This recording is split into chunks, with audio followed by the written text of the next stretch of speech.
Hello students, welcome back to my YouTube channel. Today I will cover these topics: application of the pressures, Pascal's law, hydraulic machines and variation of the pressure with depth, hydrostatic paradox. बहुत कुछ सीखने को मिलेगा इस lecture में। उससे पहले मैं चाहूँगा कि आप मेरे चैनल पर जाएं और मेरे चैनल को सब्सक्राइब कर दें। My name is Bhavesh Kumar. Let's begin the class. The properties of the fluid के अंदर प्रेशर आता है। मैंने फर्स्ट पार्ट में इस प्रेशर को काफ़ी डिटेल में डिस्कस किया था, बट यहाँ पर मैं थोड़ा सा रिवीजन कर दूंगा। प्रेशर नॉर्मल फोर्स और that is the thrust acts per unit area when fluid is at rest is called the pressures. So pressure क्या एक तरह का स्केलर क्वांटिटी है। प्रेशर क्या एक तरह का स्केलर क्वांटिटी। इस चीज़ को ज़रा समझते हैं। जैसे मैंने एक कंटेनर ले लिया और ये फिलअप है, लिक्विड से फ्लूइड से फिलअप है, तो इस वाल पर लगने वाला जो फोर्स है अगर हम देखेंगे तो इस पॉइंट पर एक्ट कर रहा है प्रेशर। सिमिलरली इस पॉइंट पर एक्ट कर रहा है। अगर मैं इस एक पॉइंट को कंसीडर करूं तो इस पॉइंट पर इस प्रेशर की डायरेक्शन है, तो किसी एक पॉइंट पर प्रेशर की जो डायरेक्शन हो जाएगी वो it act as a vector quantity. Okay, लेकिन इसमें तो बहुत सारे पॉइंट हैं। इस पे भी डायरेक्शन नीचे की तरफ हो जाएगी, बॉटम पे। फिर लेफ्ट साइड अगर मैं बोलूँ कि it has many direction, pressure की जो है ना बहुत सारी डायरेक्शन है, means it has omni direction. अगर मैं इस पॉइंट को कंसीडर करूँ, इस लिक्विड के एक मॉलिक्यूल को कंसीडर करूँ, तो यहाँ पर लगने वाला डायरेक्शन प्रेशर की डाउनवर्ड है, राइट साइड है, लेफ्ट साइड है, फॉरवर्ड है। ओके, बहुत सारा direction. It has omni direction means it has no direction, so it has omni direction means pressure के बहुत सारे डायरेक्शन है, मीन्स मतलब कोई भी फिक्स डायरेक्शन नहीं है। So it is the scalar quantity, okay, which has no direction. और इसको टेंसर क्वांटिटी इसलिए बोला जाता है। Tensor quantity means those quantity which has many direction and which do not follow the vector algebraic addition law. Okay, तो pressure हो गया, इसमें एक करंट, इलेक्ट्रिक करंट भी आती है टेंसर क्वांटिटी में। ओके, डायरेक्शन तो होती है इलेक्ट्रिक करंट की, बट वो वेक्टर एडिशन लॉ को फॉलो नहीं करता है। So pressure and electric current is the tensor quantity. Okay, formula क्या हो जाएगा प्रेशर का? Force per unit area. Force की जो यूनिट होती है वो क्या होती है? न्यूटन होती है, और एरिया की जो यूनिट हो जाएगी वो मीटर स्क्वायर हो जाएगी। सो ऐसा unit will be newton meter per square. इसको पास्कल भी बोल सकते हैं, 1 न्यूटन पर मीटर स्क्वायर को, बिकॉज ये जो नाम दिया गया था ब्लेज पास्कल, जो मैथमेटिशियन फिजिशियन थे, उनके सम्मान में ये नाम दिया गया था। The next topic is our some application of the pressure. यहाँ पर हमें प्रेशर का कुछ एप्लीकेशन पढ़ना है। जैसे हमारा जो सूटकेस होता है या फिर हमारा जो बैग होता है, उसका जो हैंडल होता है वो देखते हैं चौड़ा होता है, मतलब ब्रॉड होता है। अच्छा, इसके पीछे लॉजिक ये है कि प्रेशर इक्वल टू क्या होता है? फोर्स अपॉन एरिया होता है। अगर एरिया को मैंने क्या कर दिया? इंक्रीज कर दिया, क्योंकि प्रेशर जो है वो inversely proportional to the area है। अगर मैंने एरिया को इंक्रीज कर दिया तो प्रेशर क्या हो जाएगा? ऑब्वियस सी बात है, डिक्रीज कर जाएगी। तो एरिया अगर बढ़ जाती है तो प्रेशर क्या हो जाता है? डिस्ट्रीब्यूट हो जाता है। प्रेशर का जो अमाउंट है वो डिस्ट्रीब्यूट हो जाता है, और हमारे हैंड पर लगने वाला जो प्रेशर है उसकी अमाउंट क्या हो जाती है? घट जाती है, और हमें ये क्या होता है? कम पेन होता है, हमें दर्द कम होता है हाथों पे। ओके, नेक्स्ट एप्लीकेशन क्या है कि हमारा जो रेलवे ट्रैक है उसका जो वुडन है ये ब्रॉड होता है, चौड़ा होता है। इसका रीज़न ये अगेन यही है कि अगर मैंने एरिया को इंक्रीज कर दिया तो इस पे लगने वाला जो प्रेशर है वो क्या हो जाएगा? डिस्ट्रीब्यूट हो जाएगा, जो कि पता ही है कि ट्रेन कितनी हैवी होती है। ये यहाँ की लैंड वो क्या कर सकती है? इल्ड कर सकती है। इसके नीचे ये रेल की पटरी जो है वो धंस सकती है, अंदर जा सकती है, इल्ड कर सकती है। सो इस चीज़ से बचने के लिए क्या करते हैं हम लोग? इसके नीचे वुडन, लार्ज वुडन का एक लॉग बिछाया जाता है, ताकि प्रेशर क्या हो सके? डिस्ट्रीब्यूट हो सके और इल्ड ना हो पाए ट्रेन की पटरी।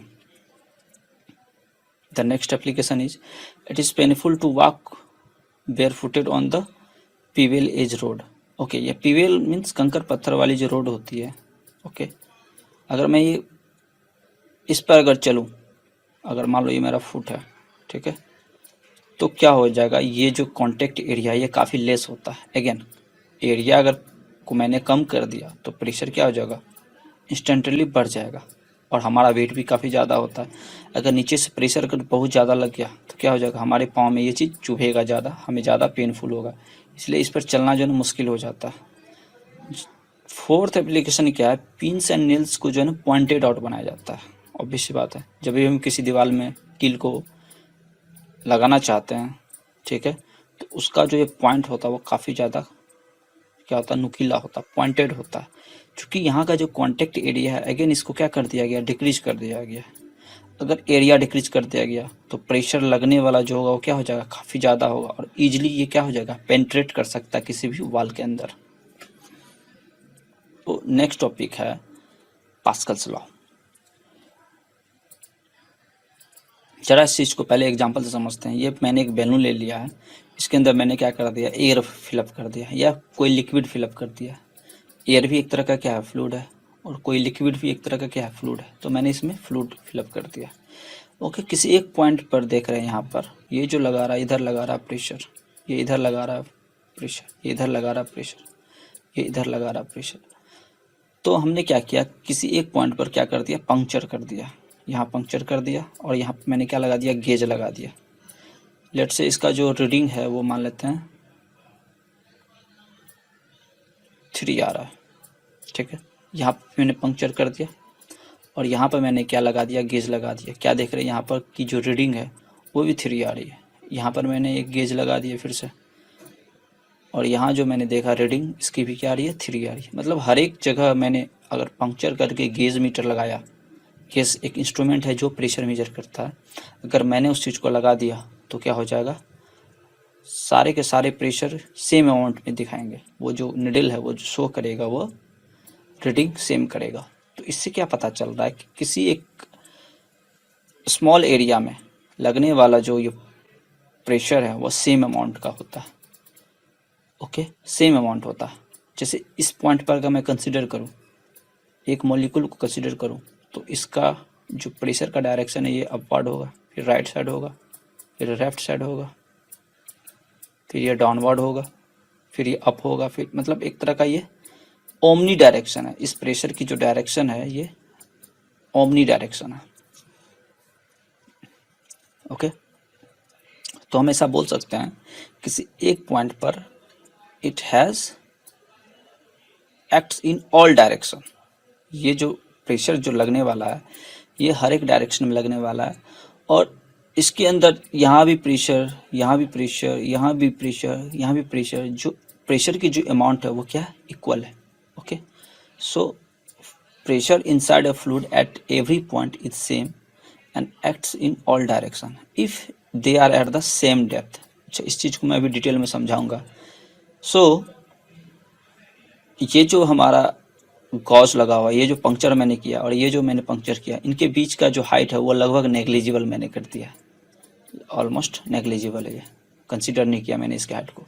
सो ये जो पास्कल लॉ है, ये when effect of gravity is negligible, जब ये ग्रेविटी नेग्लेक्ट करते हैं तब ये पास्कल्स लॉ एप्लीकेबल है यहाँ पर, ठीक है।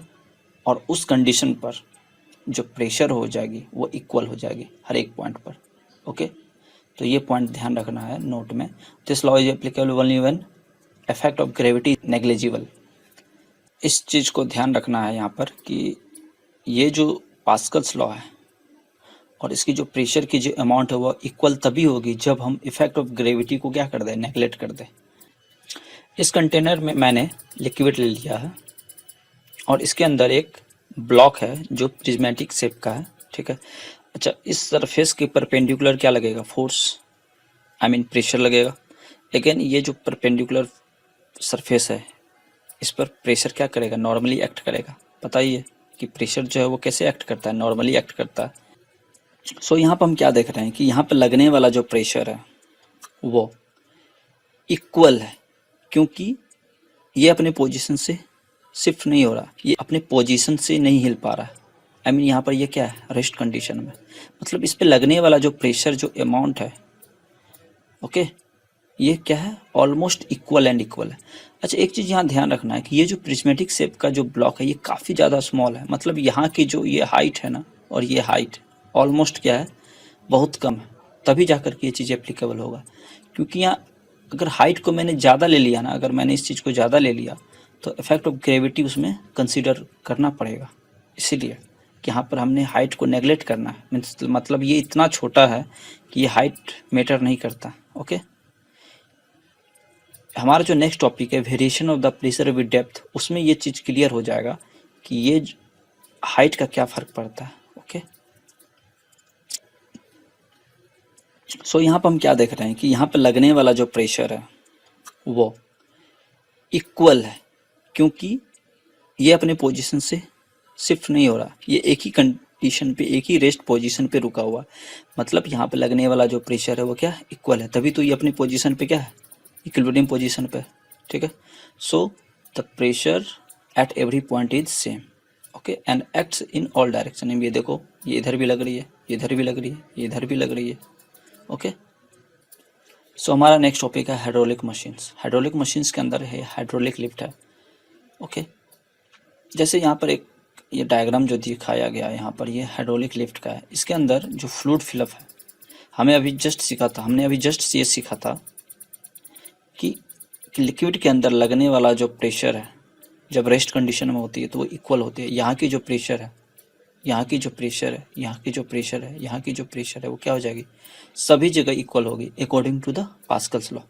सो ये जो हाइड्रोलिक मशीन्स है या हाइड्रोलिक लिफ्ट है, okay, it works on the basis of Pascal's law. ये जो वर्क कर रहा है किस पे वर्क करता है, पास्कल्स लॉ पे। हर एक जगह इसकी प्रेशर क्या है, सेम है। अच्छा, इस चीज़ को जरा समझते हैं कि एग्जांपल्स है। जैसे मैंने एक फोर्स लिया स्मॉल एफ, इस क्रॉस सेक्शनल वाले एरिया पे जो लग रहा है वो स्मॉल एफ है, और इस बिगर वाले पे इधर से लगने वाला जो फोर्स है वो क्या है, स्मॉल कैपिटल एफ है। ठीक है, तो एफ इक्वल टू क्या हो जाएगा, मान लेते हैं 1 न्यूटन।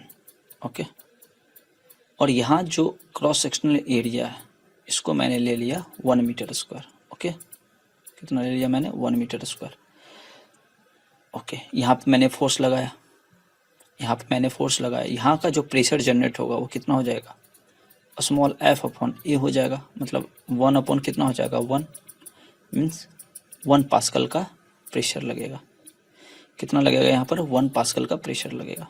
और ये प्रेशर क्या होगा, ट्रांसमिट हो जाएगा, क्योंकि लिक्विड तो कनेक्टेड है एक दूसरे से, तो प्रेशर यहाँ तक शिफ्ट होकर के यहाँ आ जाएगा। अब यहाँ पर देखते हैं, यहाँ पर लगने वाला प्रेशर P इक्वल टू क्या हो जाएगा, कैपिटल F अपॉन ए हो जाएगा।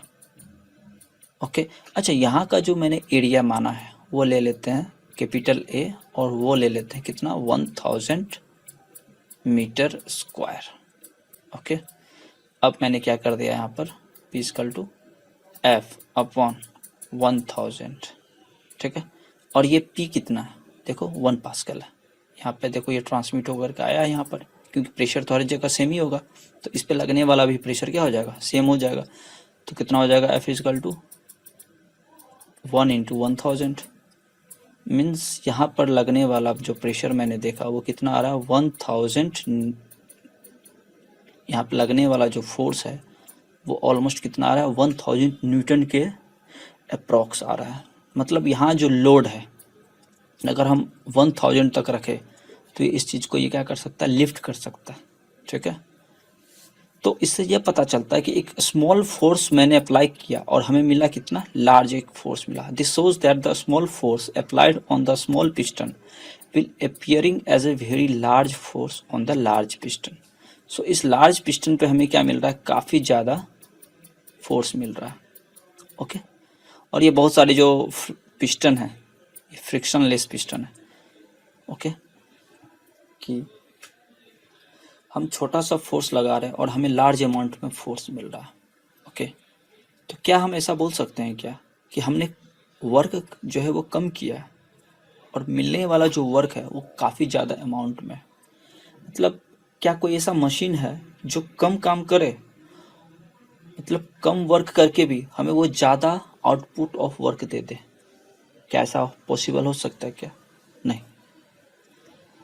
यहाँ पर अगर हम ऐसा सोचते हैं तो हमारे कंजर्वेशन ऑफ एनर्जी को ये वायलेट करता है।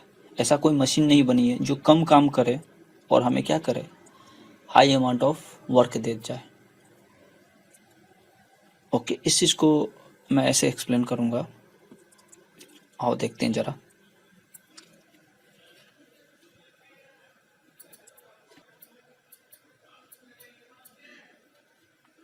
ओके, इस फोर्स को मैंने कंसिडर किया, ये लिफ्ट का बनाया मैंने, हाइड्रोलिक लिफ्ट बनाया मैंने, और इसके अंदर लिक्विड या फ्लूइड मैंने फिलअप कर दिया है। ओके, इस पर लगने वाला जो फोर्स है वो स्मॉल एफ है, और ये पिस्टन जो ये कवर करता है डिस्टेंस लेट से L1, और अगेन इस पर लगने वाला जो फोर्स है वो कैपिटल एफ है, और अगेन ये जो पिस्टन जो मूव करेगा वो डिस्टेंस मान लो यहाँ था पहले, मूव करके यहाँ आ गया से L2। ओके ओके, यहाँ पर देखते हैं कि हमने जो वर्क किया। अच्छा, एनर्जी एक तरह का क्या है, वर्क है। एनर्जी इक्वल टू क्या, एक तरह का वर्क है, और वर्क इक्वल टू फॉर्मूला क्या होता है, force into distance, force into distance. तो यहाँ पर लगने वाला वर्क जो है, वर्क इक्वल टू कितना हो जाएगा, F इंटू L1, और यहाँ पर जो वर्क है यहाँ पर कितना हो जाएगा, F into capital F into L2, F into L1 equal to capital F into L2।